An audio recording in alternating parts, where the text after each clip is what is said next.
బుద్ధిమంతుడు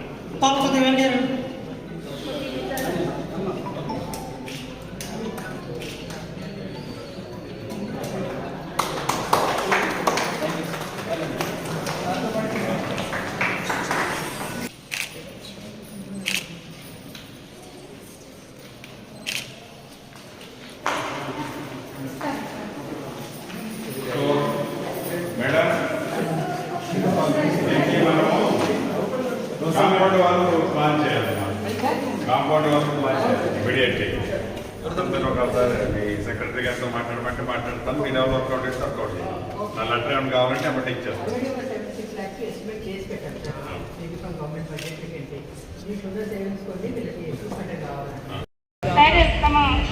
ఉన్నటువంటి సమయాన్ని మాకు కేటాయించినటువంటి అందుకు ధన్యవాదాలు. అలాగే కాలేజీ 2008 నుంచి ప్రారంభమైనప్పటికీ కూడా ఇప్పటి వరకు కూడా ఏది బిల్డింగ్ లేని కారణంగానే ఒకే క్యాంపస్లో junior college, degree college, school ఉండేది. మేము 21లో ఇక్కడికి వచ్చాము. అప్పుడు కింద బిల్డింగ్ ఇచ్చారు మాకు. ఆ తర్వాత ఇది స్టార్ట్ అయ్యి 3 years అవుతుంది. ఇప్పుడు కంప్లీట్ అయిపోయి మాకు ఫుల్ఫిల్ అయిపోయింది బిల్డింగ్. మేము తెచ్చుకోవాల్సింది స్ట్రెంత్ సార్. స్ట్రెంత్కి ఆటోమేటిక్గా హాస్టల్స్ కూడా ఉన్నాయి కాబట్టి అడుగుతున్నారు. పల్లెల నుంచి రావాల్సినటువంటి పిల్లలు అడుగుతున్నారు కాబట్టి వాళ్ళకి కావాల్సినవి ఉన్నాయి కాబట్టి వాళ్ళు వచ్చేస్తారు. ఇంకా మేము ఒక 2-3 yearsలో మీరు అనుకున్న విధంగా మేము డైలీ స్ట్రెంత్ పెంచడము, అన్ని కోర్సులు చదివించడము, ఇంటిగ్రేటెడ్ బిఎడ్ కూడా అప్లై చేస్తున్నాం సార్. ఎక్కడా లేనటువంటిది అది దాన్ని ఎక్కువ స్ట్రెంత్ జాబ్ ఓరియంటెడ్ కోర్సులు అయితే ఎక్కువ మంది వస్తారని చేసుకుంటున్నాము. నేను వచ్చిన దగ్గర నుంచి అయితే 4.5 years సార్. అప్పుడు అవకాశాలు లేని మాకు రోజు జరుగుతూ వస్తుంది.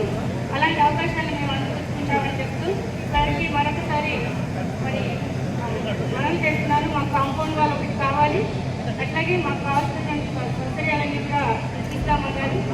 సో అవి వచ్చిస్తే మేము ఉన్నంత వరకు ఇక్కడ పెట్టి కొద్ది మేము ప్రయత్నం చేసి కాలేజీ డెవలప్ చేసే విధంగా తీసుకెళ్తామని హామీ ఇస్తూ సార్ని మాట్లాడవలసిందే కోరుతున్నాను.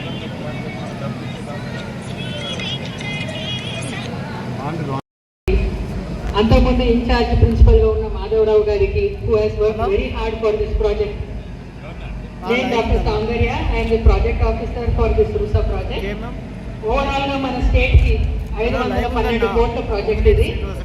అండ్ నేలకొండపల్లి కాలేజ్కి ఈ ప్రాజెక్ట్ శాంక్షన్ అయింది 2018లో with a cost of 12 crores. ఈ కాలేజ్ ఒక స్పెషాలిటీ, ప్రాజెక్ట్ స్పెషాలిటీ ఎస్పెషలీ ఏంటంటే you have hostel facility. Unlike other government colleges, we have hostel for boys and girls. And today I feel very happy to see this college progressing so well. Two-digit strength on students nunni. Now it has gone up to 350-400 students. And definitely, I am sure once these facilities are improved, full-fledged, this college will be a star in the district of Khammam. And I am sure under the leadership of our dynamic minister, this institution will grow further and further. On this occasion, I once again congratulate the principal, staff and students of Government Model Degree College, Nelakondapalli. And I also, before I close, I would like to recollect the efforts especially put in by the former Commissioner and Project Director Navin Mittal sir. ఈ college first విడతలో మనకి రాలేదు. Asifabad, Bhupalpally aspirational district ఇచ్చారు. తర్వాత next PIB meeting వెళ్ళినప్పుడు we said we have only 3 districts aspirational in Telangana, ఖమ్మంకి ఇవ్వాల్సిందే అని సార్ ఆ రోజు పట్టుబట్టినందుకు మనకి కాలేజ్కి ఈ ప్రాజెక్ట్ రావడం జరిగింది. Apart from that I also would like to thank then collector Karnan garu. 5 ఎకరాల భూమి సరిపోదు రూరల్ ఏరియాలో కాబట్టి within 1 single day double bedroom houses land cancel చేసి ఈ కాలేజ్కి కేటాయించడం జరిగింది. వాళ్ళందరి కృషి సహకారం ఉంది కాబట్టి today we are celebrating this day. Thank you so much for giving me this opportunity. అధ్యక్షురాలు ఈ కాలేజీ ప్రిన్సిపల్ గారికి, వేదిక మీద ఉన్న ప్రాజెక్టు డైరెక్టర్ గారికి, నాగేశ్వరరావు అన్నకు, ఇంకా కాంట్రాక్టర్ గారు, ఎంపీపీ గారు, స్వర్ణక్క, ఎంపీటీసీ గారు, వేదిక మీద చాలామంది ఉన్నారు ముఖ్యులు, వారందరికీ, వేదిక ముందున్న వివిధ ప్రాంతాల నుంచి వచ్చిన అనేక మంది ముఖ్య నాయకులు, చిన్నారి బాలబాలికలు, ప్రింట్ అండ్ ఎలక్ట్రానిక్ మీడియా మిత్రులు అందరికీ మనస్ఫూర్తిగా హృదయపూర్వక నమస్కారం. ఈ కాలేజీ ఇప్పుడే పూర్తిగా చూసిన తర్వాత దానికి మేడం చెప్పినట్టు రాష్ట్రంలో ఈ టైపు కాలేజీలు 3 ఉంటే అందులో ఒక కాలేజీని మన నెలకొండపల్లిలో ఏర్పాటు చేసుకున్నాం.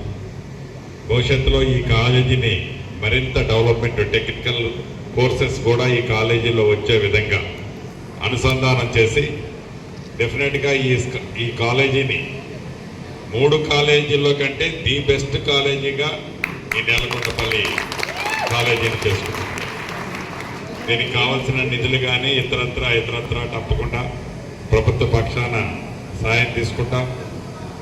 రోల్ మోడల్గా ఈ కాలేజీని చేసుకుంటాం. తెలంగాణ రాష్ట్రం ఏర్పడి 10 సంవత్సరాలు ఏదైతే గత ప్రభుత్వ పరిపాలనలో విద్యని చిన్న చూపు చూశారు అన్నమాట నిజం. అన్ని రంగాల కంటే కూడా బడ్జెట్లో విద్య పట్ల కొంత నిధులు ఏర్పాటు చేసి తీరా నిధులు రిలీజ్ చేసే టైం వచ్చేసరికి బడ్జెట్లో పెట్టిన నిధుల్లో సగం కూడా ఖర్చు కాలేదంటే మళ్ళీ వచ్చే సంవత్సరం దీనికంటే ఎక్కువ ఫిగర్ చూపిస్తాడు.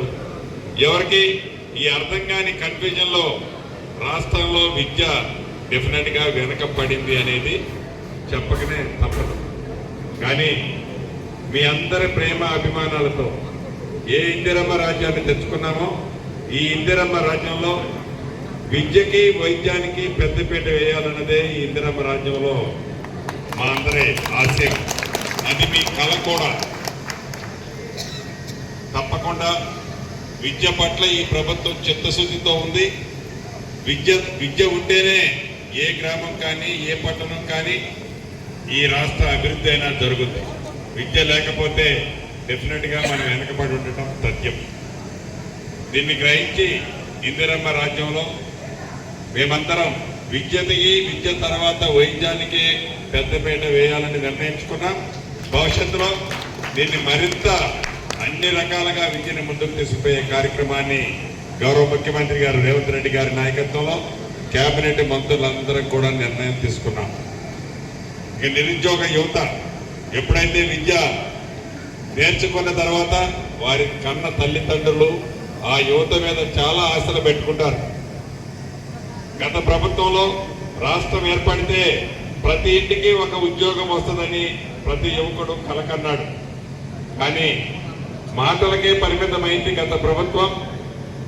చేతల్లో నిరుప్రయోగంగా యువతని విస్మరించింది గత ప్రభుత్వం. ఈనాడు ఇందిరమ్మ రాజ్యంలో సుమారు మొదటి 85 రోజుల్లోనే 28,000 ఉద్యోగాలు ఇచ్చిన ఘనత ఈ రాష్ట్ర ప్రభుత్వాన్ని, ఇందిరమ్మ ప్రభుత్వాన్ని. అంతేకాదు కనీ విని ఎరగని రీతిలో టీఎస్పీఎస్సీని ప్రక్షాళన చేసి క్వాలిటీ ఉన్న టీంని ఏర్పాటు చేసుకొని వారి ద్వారా కొన్ని వేల ఉద్యోగాలు ఇప్పటికే మనం నోటిఫికేషన్లు ఇచ్చుకున్నాం. అది గ్రూప్ 1 కానీ, గ్రూప్ 2 కానీ, గ్రూప్ 3 కానీ, గ్రూప్ 4 కానీ. వాటితో పాటుగా మెగా డిఎస్సి 2 రోజుల క్రితమే 11,062 ఉద్యోగాలకి నోటిఫికేషన్లు ఇచ్చిన ప్రభుత్వం మీ ప్రభుత్వం, మన ప్రభుత్వం, ఇందిరమ్మ ప్రభుత్వం. అంటే గత ప్రభుత్వంలో విద్యకి ప్రైవేటు సెక్టార్కి అంటగట్టాలని చూసింది, ప్రైవేట్ సెక్టార్ని ఎంకరేజ్ చేయాలని చూసింది. ప్రైవేట్ సెక్టార్లో అనేక కాలేజీలు వాటికి అర్హత లేకపోయినా యూనివర్సిటీల కింద కన్వర్ట్ చేసింది గత ప్రభుత్వం. అని ఈ ప్రభుత్వం ప్రభుత్వ కాలేజీలనే, ప్రభుత్వ యూనివర్సిటీలనే, ప్రభుత్వ స్కూల్స్ని, కాలేజీలని మరింత స్ట్రెంథన్ చేసి ప్రైవేట్ స్కూల్ని మరిపించే విధంగా గవర్నమెంట్ సెక్టార్లో ఉన్న స్కూల్స్ని నడిపించాలన్నది ఇందిరమ్మ రాజ్యం యొక్క చిత్తశుద్ధి. ఇటువంటి ప్రభుత్వాన్ని తప్పకుండా మీ దీవెనలతో వచ్చింది, మీ అండదండలు ఉన్నాయి. మంచి పరిపాలన ఇవ్వడానికి ఈ ప్రభుత్వం సిద్ధంగా ఉంది. ఈ ప్రభుత్వం కావాల్సిన అన్ని వసతుల్ని మేడం గారికి చెప్పడం జరిగింది. పై అధికారులతో కూడా అవసరమైతే మాట్లాడి ఎక్కడా నిధులు ఇబ్బంది లేకుండా ఈ కాలేజీని మరింత బలోపేతం స్ట్రెంథన్ చేసే విధంగా రాబోయే కాలంలో అనేక నిర్ణయాలు కూడా తీసుకోబోతాం. దాంతో ఈ కాలేజీ మరింత స్ట్రెంథన్ అవుతుంది. ఈ రాష్ట్రంలోనే ఒక మోడల్ కాలేజీగా ఇది అవుతుందని మనస్ఫూర్తిగా మీకు తెలుపుకుంటూ సెలవు తీసుకుంటున్నాను.